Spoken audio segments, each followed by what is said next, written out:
डोडो TV.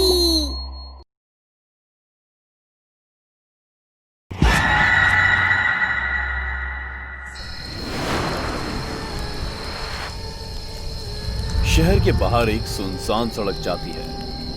कई साल पहले ये सड़क इतनी सुनसान नहीं हुआ करती थी। बहुत आवाजाही रहती थी इस सड़क पर।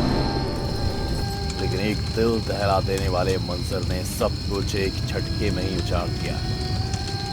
ये सब हुआ इस सड़क के आखिर में बने उस कब्रिस्तान से। कहते हैं वहां से कोई जिंदा वापस नहीं लौटा।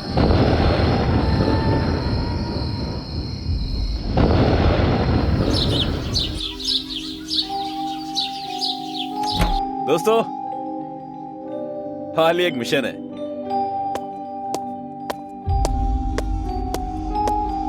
ग्रेट। तो कब चलना है और कहाँ चलना है?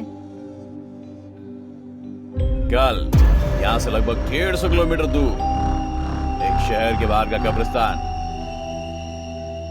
और अगर भूतों ने हम पर हमला कर दिया तो? डरना बंद कर फट्टू, मैंने सब इंतजाम कर रखा है। एक्चुअली ये तीनों एक पैरानॉर्मल रिसर्च एजेंसी के लिए काम करते हैं और नेगेटिव एनर्जी या भूतिया घटनाओं को सुलझाना ही इनका काम है।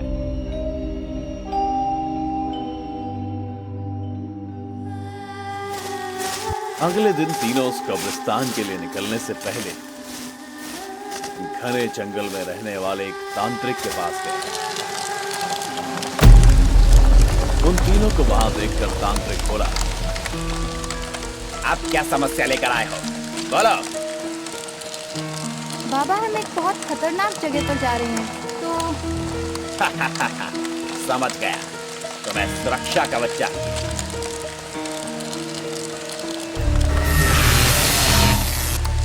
ये तुम्हारी रक्षा करेंगे। वैसे तुम लोग क्या कर रहे हो? शिकारा शहर की कब्रिस्तान। मत जाओ, अगर जान प्यारी है तो दूर रहो उस जगह से।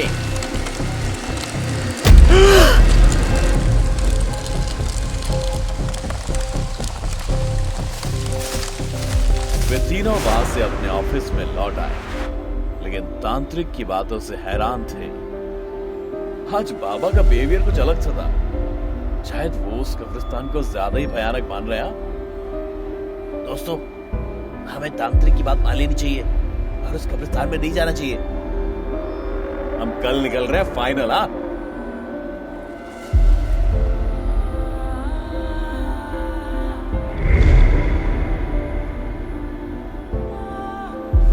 तीनों ने सभी जरूरी सामानों को गाड़ी में रख लिया। उस सामान में एक एनर्जी मीटर और कुछ सामान के साथ खाने पीने की चीजें भी थी। अब तीनों अपने सफर पर निकल चुके थे। कुछ घंटों के सफर के बाद वे तीनों उस इलाके में पहुंच गए। जगह बहुत खतरनाक लग रही है, हमें लौट जाना चाहिए। तू शांत बेटा।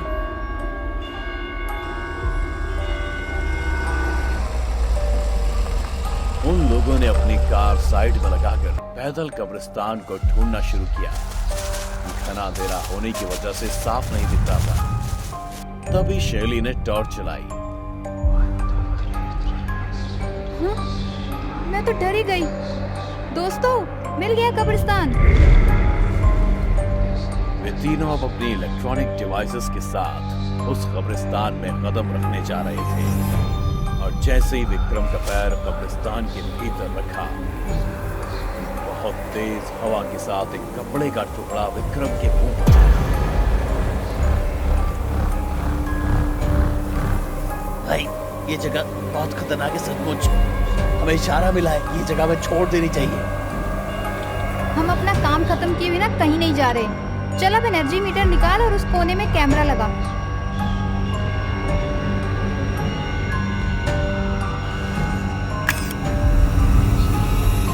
विक्रम पास ही बने एक कब्र के पास गया, लेकिन वहां कुछ ऐसा महसूस हुआ कि वो तुरंत पीछे हटा।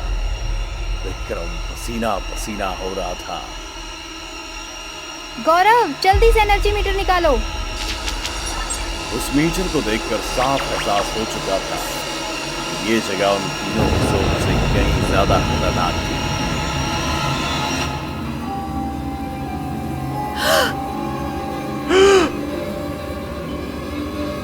हमें इस जगह रात 12 बजे तक रुकना पड़ेगा अगर सच जाना है।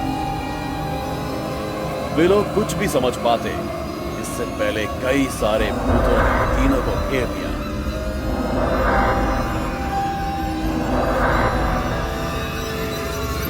भूतों को देखकर ऐसा लग रहा था जैसे वे किसी और के इशारे पर। मेरे पूरे करियर का ये सबसे भयानक अनुभव है, किसी भी तरह से बाहर निकलना होगा।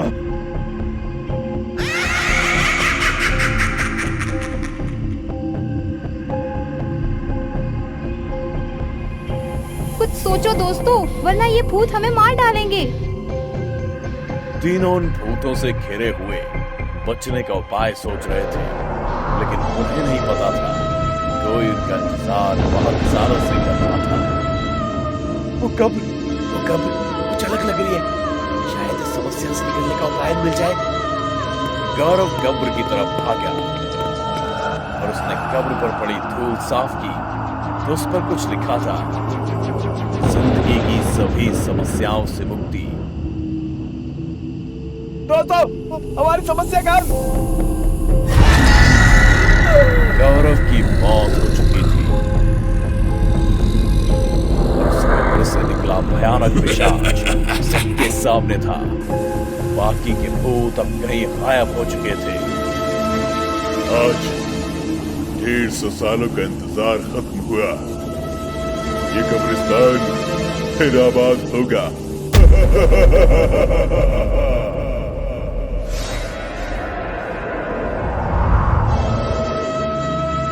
विक्रम और शैली की तरफ आई एक शैतानी शक्ति ने दोनों को बड़ा कर दिया। पूरे कब्रिस्तान में काले साए छा गए, पूरा मंजर मौत का मंजर लगने लगा। विक्रम और शैली जैसे तैसे खुद को संभालते हुए कब्रिस्तान के दरवाजे की तरफ भागने लगे। यहाँ से किसी भी तरह बाहर निकलने में ही भलाई है। जैसे ही वे दोनों दरवाजे तक पहुंचे, शैली के बालों को पीछे से किसी ने पकड़ा और विक्रम के पैर को पकड़कर घसीट कर ले आया।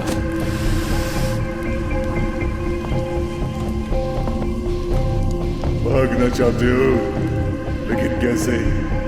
मौत से भी कोई भाग सकता है। इस दिन का कई सालों से इंतजार किया है। आज तुम्हारे खून से नाकर वो इंतजार पूरा होगा, फिर मेरी शक्तियां बेहिसाब हो जाएंगी।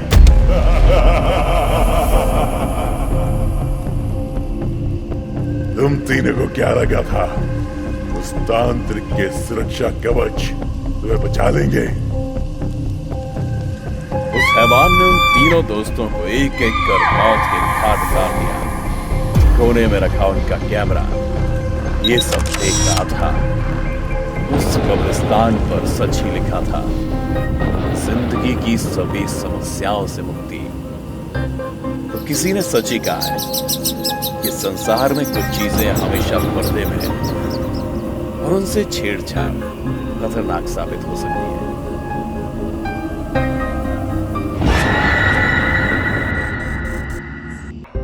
सुजानगढ़ में एक अस्पताल था। पिछले कुछ दिनों से उस अस्पताल में लोग रहस्यमयी तरीके से मर रहे थे। सुबह के 5 बजे थे, तभी किसी के चिल्लाने की आवाज आती है और खून से लथपथ वार्ड बॉय की लाश मिलती है। जहां खून हुआ था वहां खून से सने किसी के बड़े बड़े पैरों के निशान थे। मौका वारदात पर पुलिस भी आ गई। आप तो नाइट ड्यूटी में थी, तो आपने कुछ भी देखा या नहीं सुना? हाँ, मैं नाइट ड्यूटी में थी, पर मैं अपने कमरे से रात को ही चली गई थी, क्योंकि एक मरीज का ऑपरेशन हुआ था और वो काफी सीरियस था। इसका खून किसने किया मुझे नहीं पता। मरने वाले वार्ड बॉय की किसी से कोई कहा सुनी हुई क्या? मैं नहीं जानती, मुझे नहीं पता। पुलिस वाले खून का सैंपल लेते हैं और बाकी फॉर्मेलिटीज और तहकीकात कर लाश पोस्टमार्टम के लिए लेकर चले जाते हैं। कुछ दिनों बाद कब्रिस्तान से एक चिन्ह अस्पताल में आ जाता है और वो एक लड़की का हाथ पकड़कर एक कमरे के अंदर खींच लेता है। उसी अस्पताल के वार्ड में नंदू चुपचाप अपने बेड पर बैठा था। वो एक दिन पहले एडमिट हुआ था, अचानक कहीं से जोर से आवाजें आने लगी। नंदू उठकर दूसरे बेड के मरीज राघव के पास गया। वो भी डर के मारे बैठा हुआ था। आपको कुछ पता है इतनी अजीब कुटी कुटी सी आवाजें कहां से आ रही हैं? मैं तो उस दिन के मर्डर के बाद से सो भी नहीं पा रहा हूँ। उस दिन भी ऐसी आवाजें आ रही थी जैसे कोई तड़प रहा हो। आपने नर्स को नहीं बताया? बताया था पर सिस्टर जूलिया ने कुछ नहीं किया।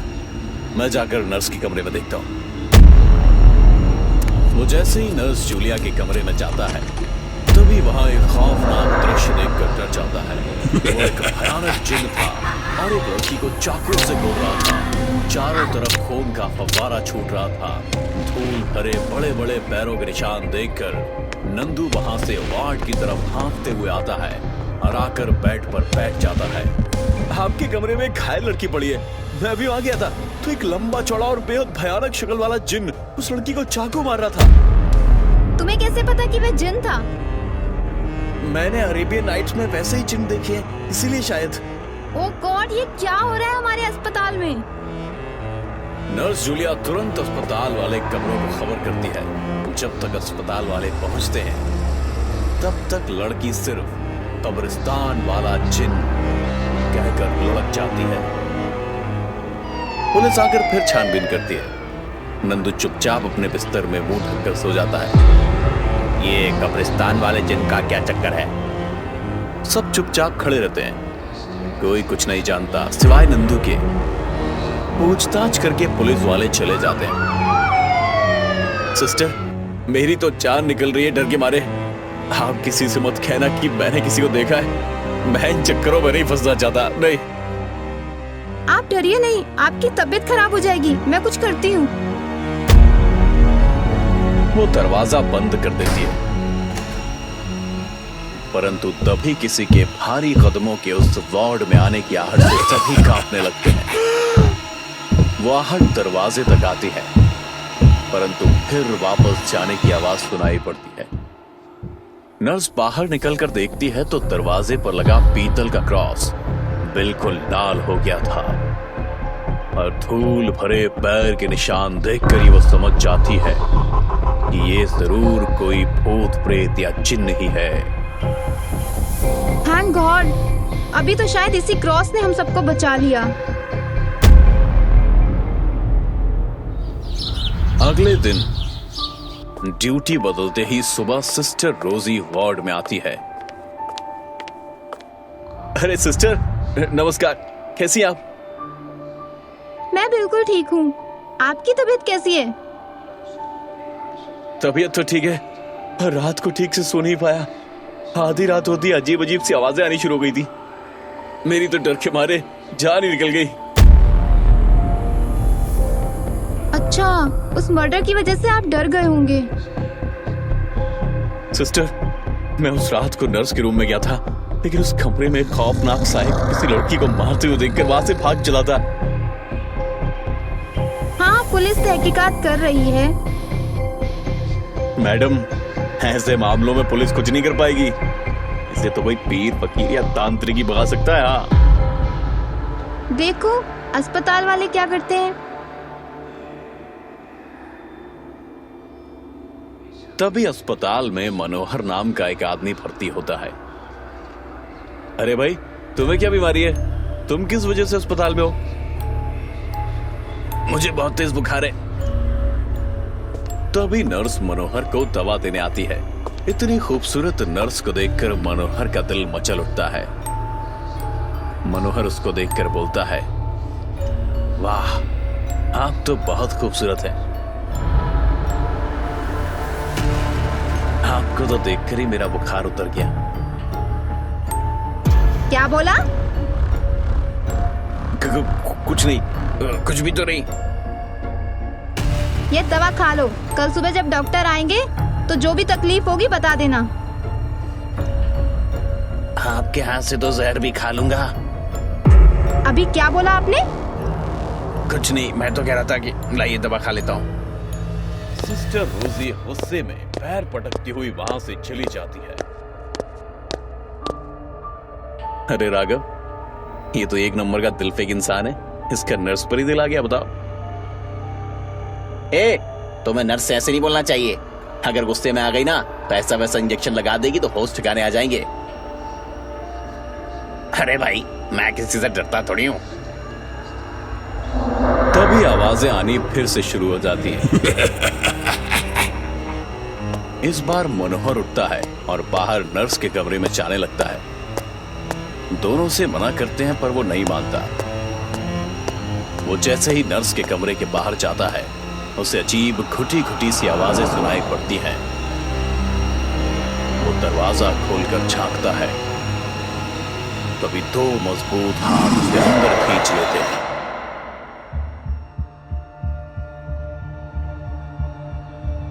अरे राघव, मनोहर अभी तक नहीं आया।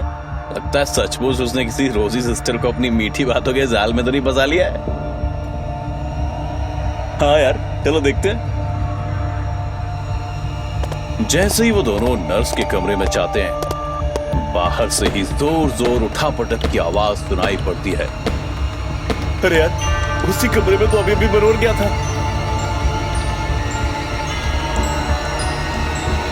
दोनों खिड़की से झांक कर देखते हैं, वही जिन्न मनोहर को चाकुओं से गोद रहा था।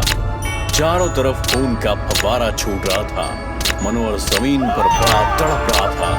अरे बाप रे, बचाओ, ये अस्पताल तो भूतिया है। मनोहर को मार डाला, अब वो किसी को नहीं छोड़ेगा। दोनों अस्पताल से निकलकर भागते हैं। अरे तुम दोनों कहाँ भागे जा रहे हो? अस्पताल का बिल कौन चुकाएगा? तुम भी हमारे पीछे आओ। नर्स के कमरे में जिन्न है। उसने आज एक नए भर्ती हुए मरीज का खून कर दिया है। क्या? रुको, मैं भी चलता हूँ। गार्ड भी उनके पीछे हो लेता है।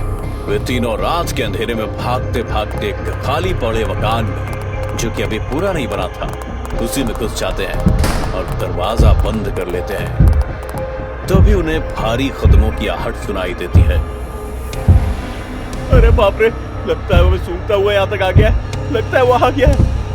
हाँ भाई, कोई आवाज नहीं करना। तभी दरवाजे पर उसके भारी कदमों की आहट सुनाई पड़ती है। आज तो मैं तुम सबको नहीं छोड़ूंगा। तुम लोगों ने मुझे देख लिया है और तुमने शोर मचाया था ना। तीनों एक दूसरे से चिपक कर बैठ जाते हैं। तभी भड़ाक से दरवाजा खुलने की आवाज आते ही नंदू चौकन्ना हो जाता है। जैसे ही वो कमरे में घुसता है, तीनों उस पर हमला कर देते हैं। खूब गुत्थम गुत्था होती है। तीनों के एक साथ हमला करने पर घबराकर वो भागने लगता है। तभी नंदू के गले में पड़ी ताबीज उस जिन्न से टकरा जाती है, परंतु तभी सब आश्चर्यचकित हो जाते हैं। जिन्न उस ताबीज के छूते ही ऐसे छिटकता है जैसे उसे करंट लग गया हो। हैं? ये क्या हुआ? तुम अपने गले से ये धागा निकाल के फेंक दो। कौन सा? ये ताबीज? नहीं, मैं तो इसको नहीं निकाल सकता। तो मेरी माँ ने मुझे पहनाया था। नंदू, अभी भी पकड़ लो। झट से तीनों एक दूसरे का हाथ थाम लेते हैं। तब तक ये ताबीज निकाल कर उस जिन्न के ऊपर फेंक दो। नंदू बड़ी सावधानी से ताबीज निकाल कर उसके ऊपर फेंक देता है। अचानक ये क्या किया तुमने? मेरी सारी शक्तियां खत्म कर दी। मेरे बाबा, मुझे माफ करना। नंदू उसको शिथिल होते हुए देखकर ताबीज उसके ऊपर रख देता है। तीनों बाहर निकलकर तुरंत लकड़ियां इकट्ठा करते हैं और आग जलाकर उस शिथिल पड़े जिन्न को उसी में झोंक देते हैं। रात का अंधेरा खत्म होने वाला था। वो धूं कर उसमें जलकर खाक हो जाता है। देखते ही देखते वो जिन्न आग में झुलसने लगता है। नंदू भाई, आज तुम्हारी इस ताबीज ने हमारी सबकी जान बचा ली। हाँ भाई, ये जिन्न पिछले हफ्ते 3 खून कर चुका है। चलो जल्दी से अस्पताल, नहीं तो मुझे नौकरी से निकाल देंगे। अब जान बच गई है तो रोटी भी तो कमानी पड़ेगी ना। बेकार में उस बेचारे मनोहर को अपनी जान गंवानी पड़ी। कब्रिस्तान वाले जिन्न से अब अस्पताल वालों को छुटकारा मिल जाता है। रात का वक्त है। बहुत तेज बारिश हो रही है। बिजली चमक रही है और रात के इस अंधेरे में बहुत तेजी से हवाओं को चीरती हुई एक गाड़ी चली आ रही है। और अचानक वो गाड़ी रात के अंधेरे में तेज आवाज के साथ एक पेड़ से टकरा जाती है। जो गाड़ी चला रहा होता है वो मर जाता है। टकराते ही गाड़ी का दरवाजा खुल जाता है और गाड़ी से एक आदमी का हाथ बाहर आता है। उसके हाथ में एक कांच की बॉल नीचे गिरती है और लुढ़कते लुढ़कते सड़क के किनारे पहुंच जाती है। अगले दिन सुबह जहां यह हादसा हुआ होता है, वहां लोगों की भीड़ लग जाती है। कुछ लोग आपस में खुशपुसा रहे होते हैं, तो कुछ लोग एक्सीडेंट को देखकर डर जाते हैं। तभी वहां से सिया और उसकी मम्मी सुषमा जा रहे होते हैं। अचानक से इतनी भीड़ को देखकर दोनों रुक जाते हैं। मम्मी, यहाँ क्या हुआ है? इतनी भीड़ क्यों है?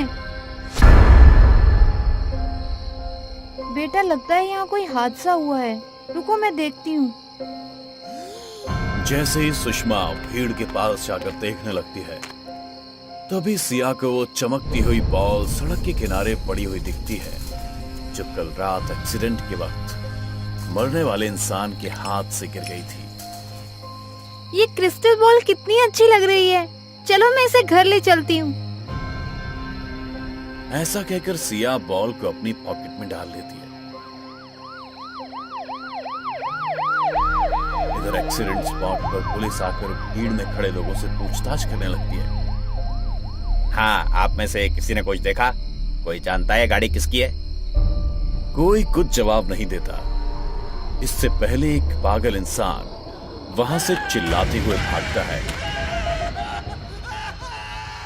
ये सब उसी ने किया है और वो किसी को नहीं छोड़ेगी, किसी को नहीं। सब मरेंगे, सब मरेंगे। सिया और सुषमा दोनों माँ बेटी घर लौट आते हैं।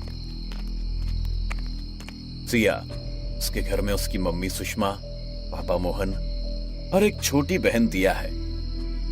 चारों का छोटा सा परिवार है। घर आते ही सुषमा खाने की तैयारियों में लग जाती है और सिया चुपचाप जाकर बॉल को अपने कमरे में ड्रॉयर में छुपा जाती है। सिया इस बात से बिल्कुल अनजान थी कि इस बॉल में एक भयानक राक्षस रहता है। जिसके पास भी वो बॉल होती है, वो उसे अपने वश में कर अपने हिसाब से इस्तेमाल करता है। रात को जब सब सो जाते तो अचानक से सिया के कमरे में रोशनी आने लगती है। अरे, ये लाइट कहाँ से आ रही है? मुझे देखना चाहिए। सिया उठकर देखती है। अरे, ये लाइट तो उस ड्रॉर में से आ रही है जिसमें मैंने वो बॉल रखी थी। ऐसा कहकर सिया दराज खोलती है और देखती है कि वो क्रिस्टल बॉल चमक रही है। अचानक से सिया गिर जाती है और बॉल चमकना बंद हो जाती है। सिया के गिरने की आवाज सुनकर उसके माँ बाप दौड़ते हुए उसके कमरे में आते हैं।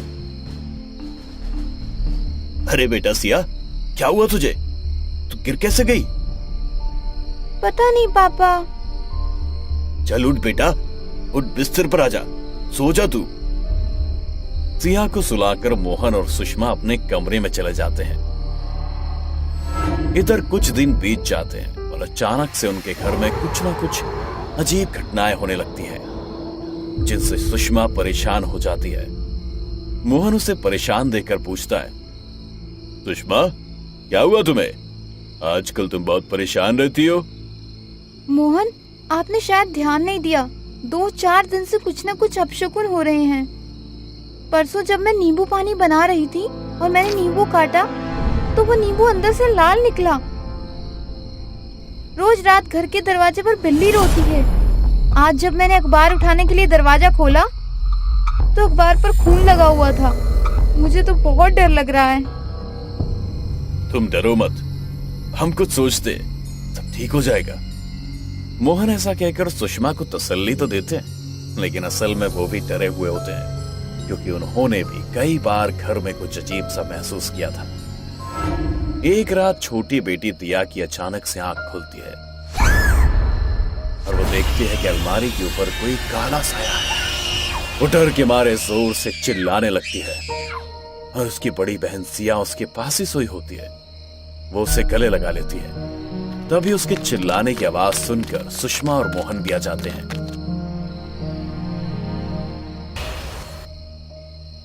पापा, मैंने वहाँ कुछ देखा। मैंने अलमारी के ऊपर कुछ देखा। नहीं पापा, इसने कोई सपना देखा होगा। आप जाइए, मैं इसे सुला दूंगी। आजकल टीवी बहुत देखने लगी है, इसलिए उल्टे सीधे सपने देखती है। कोई दिया की बात नहीं सुनता। कि उसने किसी को देखा है।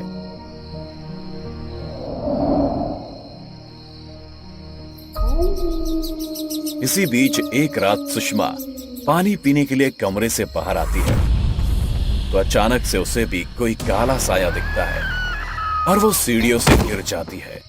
गिरने की आवाज सुनकर मोहन भागा भागा आता है। अरे तुम ठीक तो? कैसे गिर गई तुम? मैंने एक काला साया देखा और उसी ने मुझे धक्का दिया।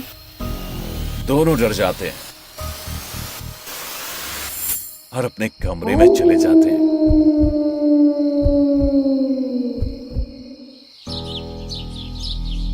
अगली सुबह मोहन को ऑफिस के काम से कहीं जाना होता है। सुषमा, मैं जा रहा हूं, बहुत जरूरी काम है।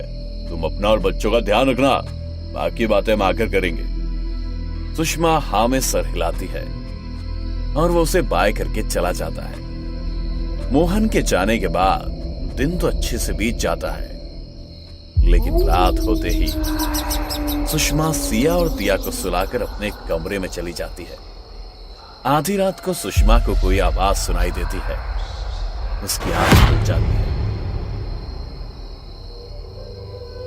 ये आवाज कहाँ से आ रही है? कौन है? कौन है यहाँ?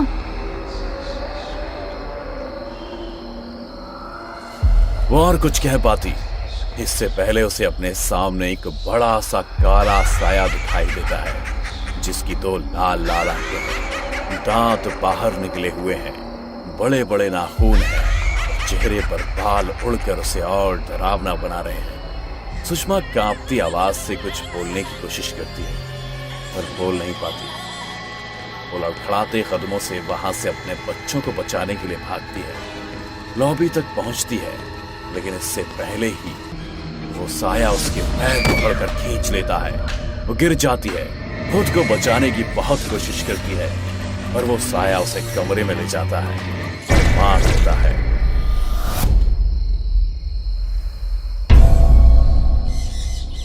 ये खबर सुनकर मोहन सुबह अपने घर पहुंचता है। पुलिस घर पर है। मोहन अपने बच्चों को गले लगाकर रोता है। इस बात को कुछ दिन बीत जाते हैं। वे तीनों अपने दुख को भुलाने की कोशिश कर रहे होते हैं। एक रात छोटी बेटी दिया की आंख खुलती है।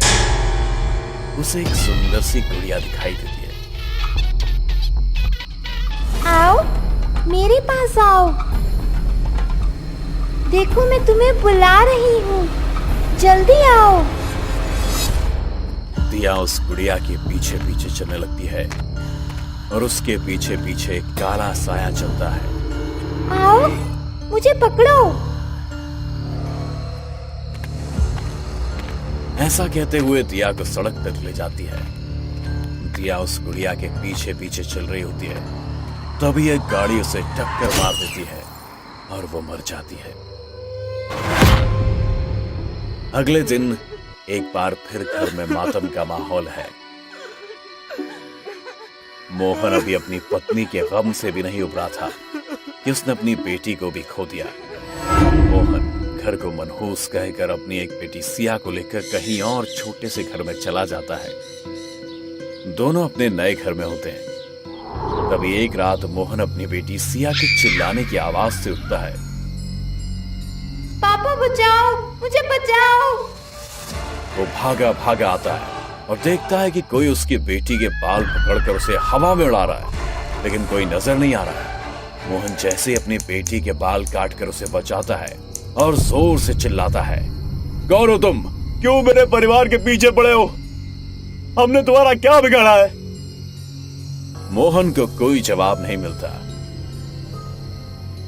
लेकिन मोहन के पीछे नजर आता है वो काला साया, जो मोहन पर पीछे से वार करता है और उसे मार देता है। रात और अंधेरी हो रही है, तेज बारिश है और बिजली चमक रही है।